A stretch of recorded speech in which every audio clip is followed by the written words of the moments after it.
अस्सलाम वालेकुम dear students. हिन वक्त असीं डिस्कस कंदासीं activation energy of the reaction ते। ॾिसो हिन जी डेफिनेशन छा आहे। It is the minimum amount of energy that must be possessed by reactant molecules with low average kinetic energy for their effective covalence. ॾिसो डियर स्टूडेंट्स, फिज़िकल केमिस्ट्री में reaction अहिड़ी change आहे जंहिंमें रिएक्टेंट मॉलिक्यूल्स हिक ॿिए सां वेझो थी करे इफेक्टिव कोलियंस कंदा। हाणे इफेक्टिव कोलियंस कंदा त पोइ उहे प्रोडक्ट में बि कन्वर्ट थींदा, ऐं जेकॾहिं उन्हनि जी इफेक्टिव कोलियंस न थींदी त पोइ उहे प्रोडक्ट में कन्वर्ट न थींदा। त सभई रिएक्टेंट मॉलिक्यूल्स खे ॾिसो, सभिनी मॉलिक्यूल्स खे एवरेज काइनेटिक एनर्जी हूंदी आहे, इंटरनल एनर्जी हूंदी आहे, पर उन्हनि जी इंटरनल एनर्जी जेका हूंदी आहे सभिनी जी उहा एतिरी सफिशेंट न हूंदी आहे जो उहे इफेक्टिव कोलियंस कनि। अहिड़ा मॉलिक्यूल जंहिंजी रिएक्टेंट जी इंटरनल एनर्जी घटि हूंदी आहे थ्रेशोल्ड एनर्जी खां, उहे एक्टिवेशन एनर्जी मस्ट एक्वायर कंदा आहिनि त जीअं उहे इफेक्टिव कोलियंस करे सघनि। ॾिसो, सभ खां पहिरियां असां इफेक्टिव कोलियंस खे सम्झूं। ही हिते सपोज़ कयो हिकिड़ा A2 प्लस B2 मॉलिक्यूल्स आहिनि। हाणे जेकॾहिं ही पाण में नो इफेक्टिव कोलियंस कंदा त छा थींदो? They simply rebound, no product is formed. Okay, पर जेकॾहिं A2 ऐं B2 हिक ॿिए सां हिते इफेक्टिव कोलियंस कनि था,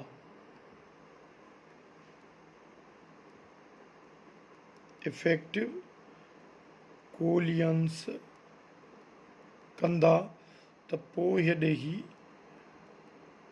प्रोडक्ट खे बि ठाहींदा। त रिएक्टेंट खे इफेक्टिव कोलियंस करण लाइ एक्टिवेशन एनर्जी जी ज़रूरत पवंदी आहे।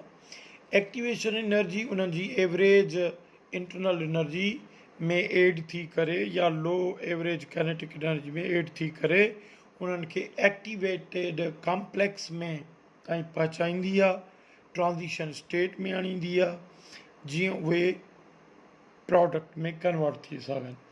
हाणे या थ्रेशोल्ड एनर्जी ते अची सघनि। हाणे थ्रेशोल्ड एनर्जी छा आहे या एक्टिवेटेड कॉम्प्लेक्स छा आहे, इन खे थोरो असां सम्झंदासीं। ॾिसो, हिते असां अगेन था कयूं,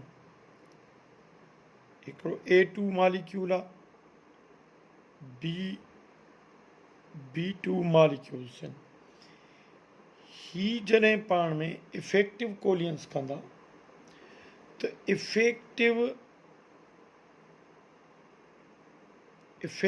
कोलियंस जे करे हिते हिकिड़ो ही एक्टिवेटेड कॉम्प्लेक्स ठाहींदा। हिते छा ठाहींदा? Activated complex. हिते एक्टिवेटेड कॉम्प्लेक्स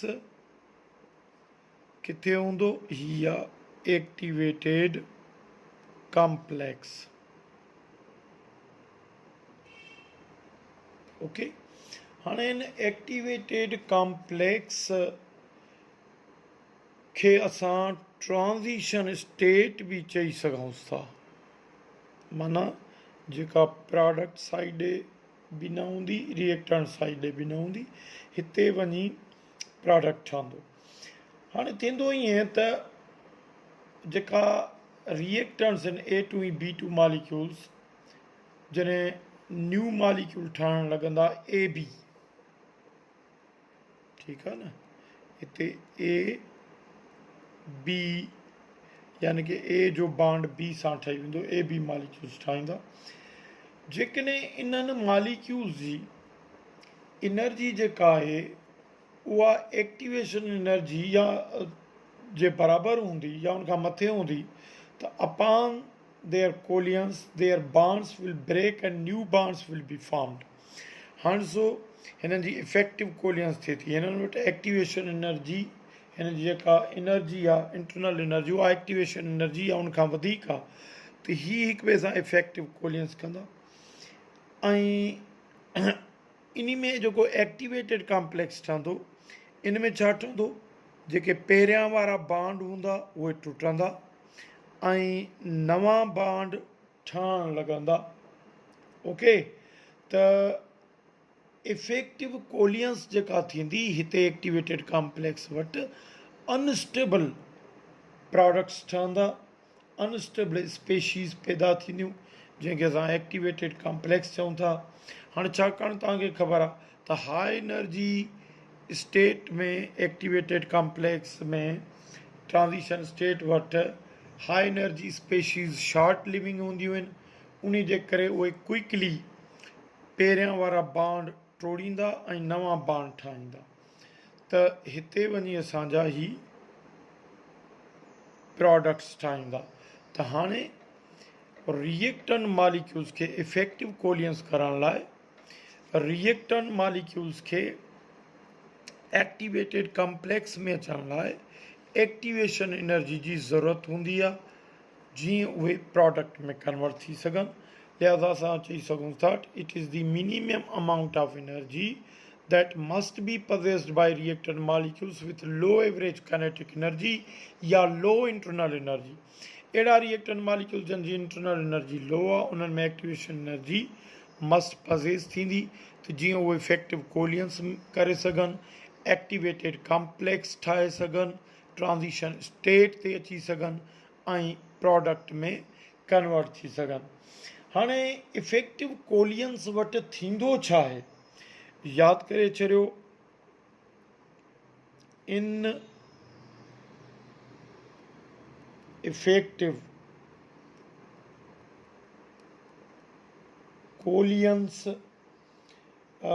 कोलाइडिंग मॉलिक्यूल्स जेके हूंदा, कोलाइडिंग मोलिक्यूल्स टकरजण वारा मोलिक्यूल्स जेके हूंदा, कम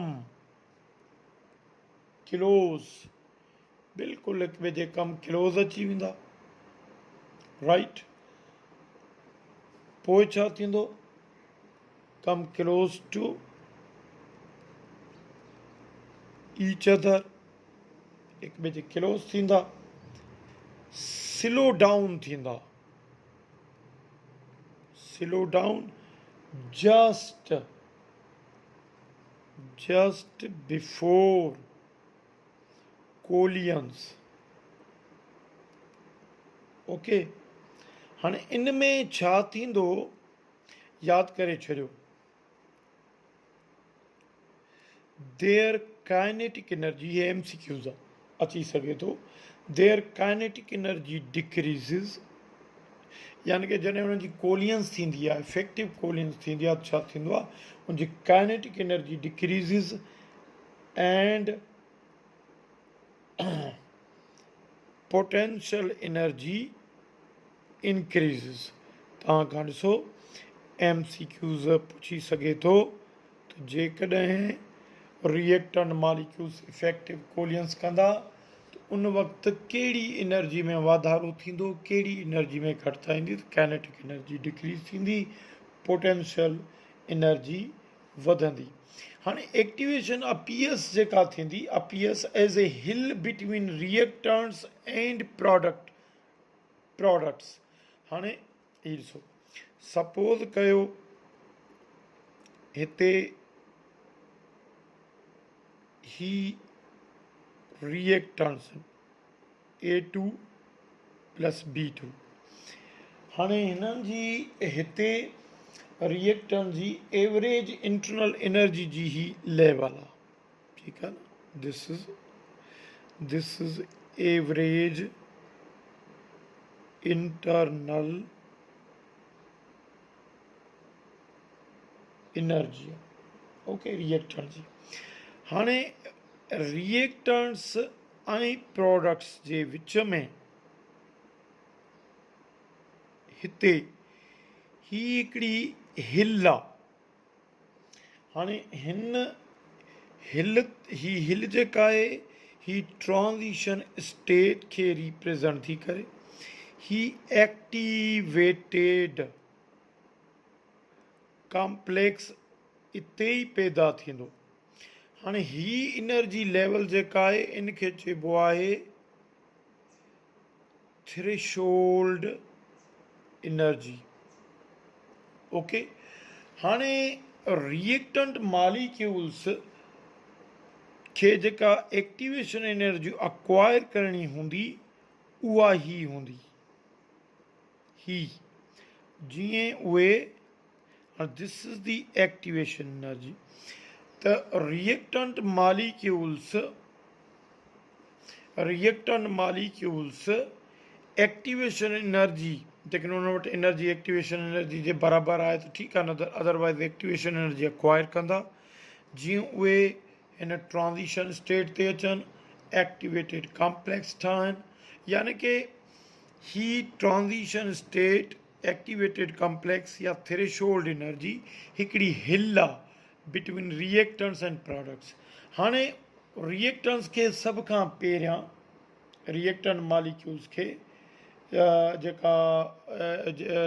जेके रिएक्टेंट मॉलिक्यूल्स जन खे प्रॉपर एक्टिवेशन एनर्जी मिलंदी उहे ई हिन हिल ते अची सघनि था, यानी कि activation energy appears as a hill between reactants and products, okay. Molecules must first climb the energy barrier. ऐं उहो एनर्जी बैरियर कहिड़ो आहे?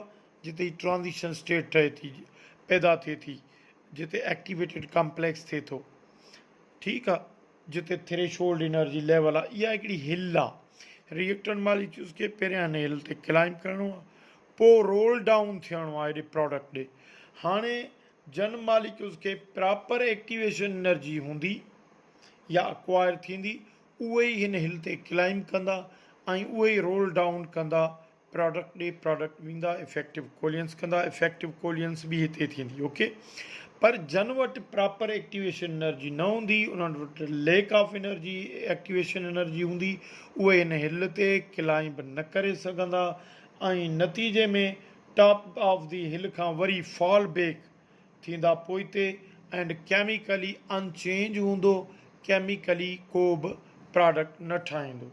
सो असां ओवरऑल एक्टिवेशन एनर्जी खे ईअं डिफाइन करे सघूं था त this is the minimum amount of energy which must be acquired by the reactant molecules having less internal energy in order to climb at this energy barrier to this hill to reach at the threshold energy to make the activated complex in order to make their effective covalence to convert into product। त product में अचण जे लाइ, activated complex ठाहिण लाइ, transition state में अचण लाइ, threshold energy ते पहुचण लाइ रिएक्टेंट मॉलिक्यूल्स खे जंप करिणो हूंदो आहे हिन एनर्जी बैरियर ते, हिन ट्रांज़िशन स्टेट ते अचण लाइ, जिते उहे एक्टिवेटेड कॉम्प्लेक्स ठहनि था, जिते उहे इफेक्टिव कोलियंस कनि था।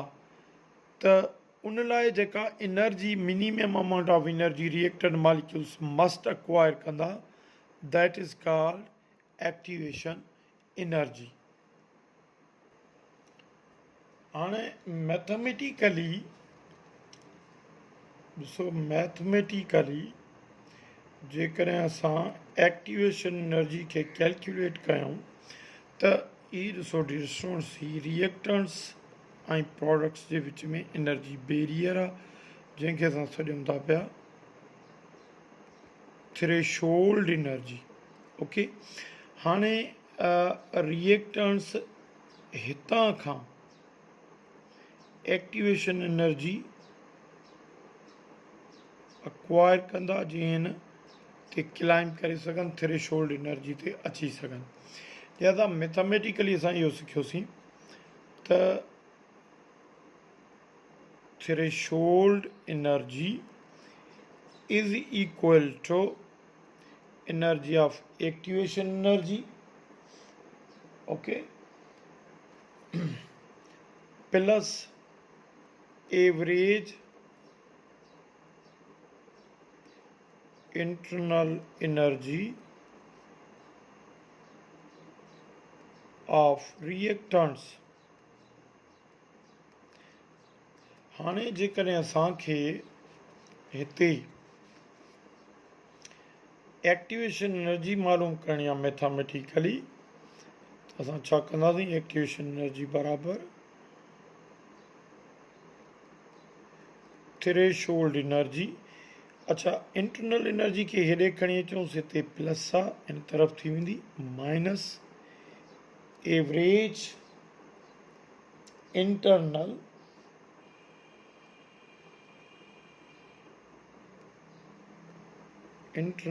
Energy, okay.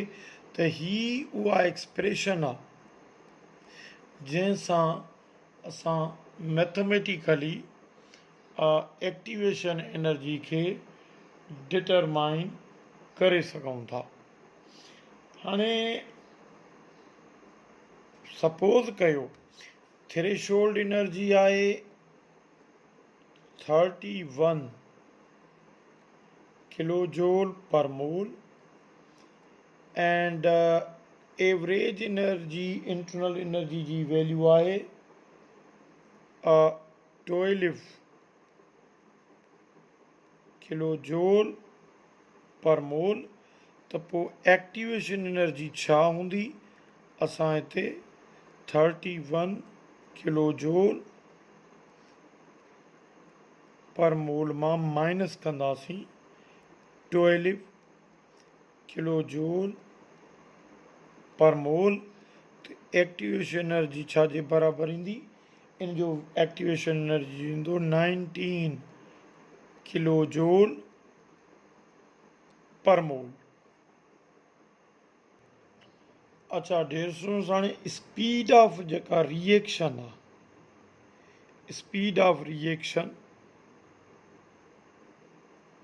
जंहिंखे असां रेट ऑफ रिएक्शन बि चवंदा आहियूं, इहा डिपेंड कंदी आहे, depends upon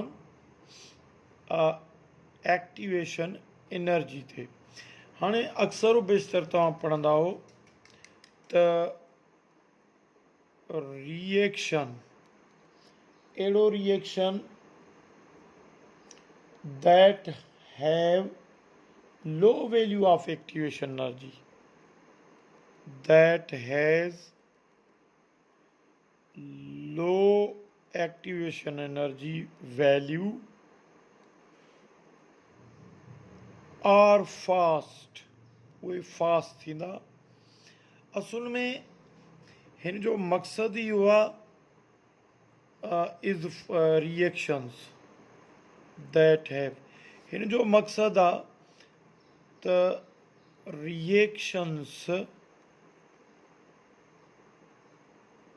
reactions that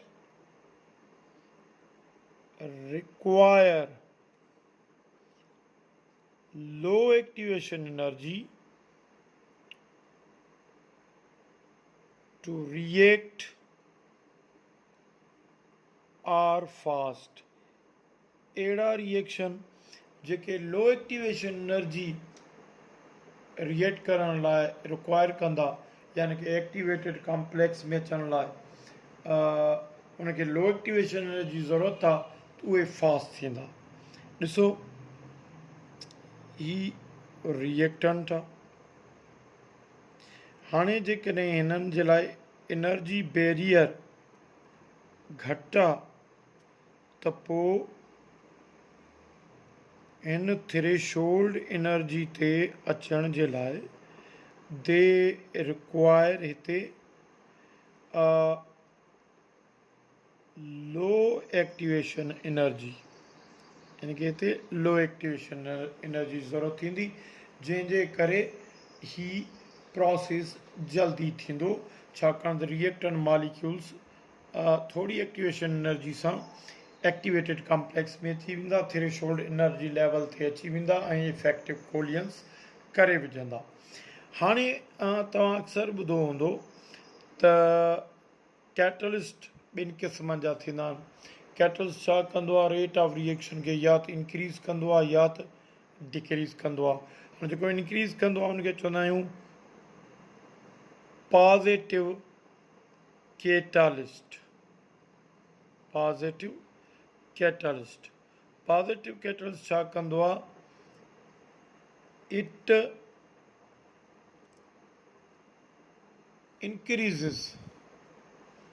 increases the rate of reaction, यानी कि रिएक्शन खे स्पीड अप कंदो आहे by lowering the activation energy। हाणे असुल में स्टूडेंट्स जो मक़सदु ग़लति सम्झंदा आहिनि मोस्टली। हिते rate of reaction increase the rate, positive catalyst increases the rate of reaction by lowering the activation energy। जो मक़सदु आहे त ही रूट चेंज कंदा आहिनि। असुल में छा थींदो आहे, असुल में इहो थींदो आहे त route of reaction is changed by positive catalyst। Positive catalyst route of reaction change कंदो आहे, पोइ छा थींदो आहे, where reactant molecules require low activation energy, जंहिंजे करे positive catalyst rate of reaction खे वधाईंदो आहे। ओके, अच्छा, इन खां पोइ तव्हां उहो रिएक्शन स्लो हूंदो, असां हिते पढ़ंदा आहियूं slow reactions have high activation energy, high activation energy, high value of activation energy. अच्छा, हिन जो मक़सदु आहे त reactant molecules require high activation energy to make activated complex, या असां ईअं चई सघूं था to reach at transition state. हाणे छाकाणि त हिननि जे लाइ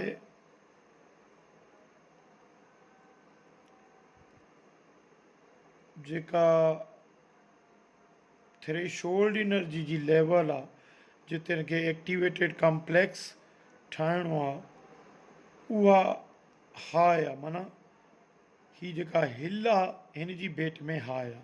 लिहाज़ा हिते थ्रेशोल्ड ते अचण लाइ, ट्रांज़िशन स्टेट ते अचण लाइ, एक्टिवेटेड कॉम्प्लेक्स में अचण लाइ हिननि खे जेका एक्टिवेशन एनर्जी जी ज़रूरत पवंदी उहा बि हाई एक्टिवेशन एनर्जी जी ज़रूरत पवंदी। हाणे डियर स्टूडेंट्स, थींदो ईअं आहे त जेके नेगेटिव कैटलिस्ट हूंदो आहे, नेगेटिव कैटलिस्ट इहो छा कंदो आहे, इहो it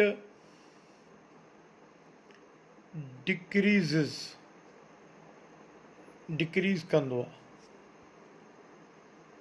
the rate of reaction.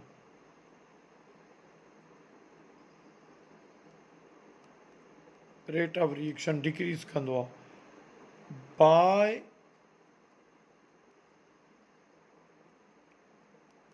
increasing the activation energy. Again student सम्झण में ग़लती करे विझंदो आहे त एक्टिवेशन एनर्जी वधाइण सां रेट ऑफ रिएक्शन छो थो घटिजे त एक्चुअली ईअं त ही जेको नेगेटिव कैटलिस्ट आहे नेगेटिव कैटलिस्ट जो मक़सदु इहो आहे त negative catalyst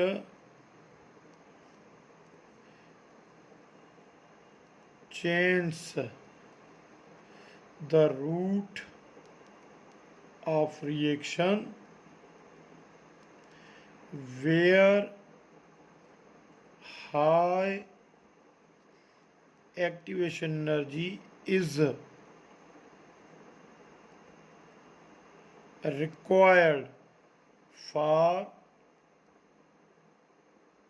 their effective coalitions. That's why negative catalyst decreases the rate of reaction. हाणे डियर स्टूडेंट्स तव्हां खां ईअं ई MCQs में पुछा करे सघे थो त positive catalyst energy of activation for reaction खे डिक्रीज़ कंदो आहे या इंक्रीज़ कंदो आहे त डिक्रीज़ कंदो आहे negative catalyst rate of reaction खे डिक्रीज़ कंदो आहे छो जो एक्टिवेशन एनर्जी खे जी रिक्वायरमेंट खे वधाए छॾींदो आहे फॉर दी रिएक्शन. अच्छा अहिड़े नमूने सां जॾहिं इफेक्टिव कोलियंस थींदी आहे ये MCQs जूं ॻाल्हियूं आहिनि त काइनेटिक एनर्जी डिक्रीज़ थींदी आहे पोटेंशियल एनर्जी वधंदी आहे ऐं नतीजे में बांड टुटणु लॻंदा आहिनि रिएक्टेंट मॉलिक्यूल जा ऐं न्यू बॉन्ड्स ठहणु लॻंदा आहिनि एक्टिवेटेड कॉम्प्लेक्स में. ऐं एक्टिवेटेड कॉम्प्लेक्स किथे पैदा थींदो आहे जिते थ्रेशोल्ड एनर्जी आहे. एक्टिवेटेड कॉम्प्लेक्स खे ई असां ट्रांज़िशन स्टेट सॾींदा आहियूं त जेके बि रिएक्टेंट मॉलिक्यूल्स थ्रेशोल्ड एनर्जी मां या ट्रांज़िशन स्टेट वारी एनर्जी बैरियर ते ईंदा उहे ई प्रोडक्ट ॾे वेंदा जेके ऐं उहे ई इहो करे सघंदा जन वटि जेका आहे सा प्रॉपर एक्टिवेशन एनर्जी हुजे. पर जन वटि वीक एक्टिवेशन एनर्जी या लो एक्टिवेशन एनर्जी प्रॉपर एनर्जी न हूंदी उहे थ्रेशोल्ड एनर्जी ते न ईंदा ऐं एक्टिवेटेड कॉम्प्लेक्स बि न ठाहींदा इफेक्टिव कोलियंस बि न करे सघंदा. नतीजे में उहे वापसि फॉल बैक थींदा उहे roll down to the product ॾे वेंदा ई न जंहिंजे करे रिएक्शन प्रोडक्ट ॾे वेंदो ई न ऐं वापसि थींदो. त minimum amount of energy possessed by the reactant molecules to reach at threshold energy level to make the activated complex to make the effective coalitions to convert into product is called activation energy.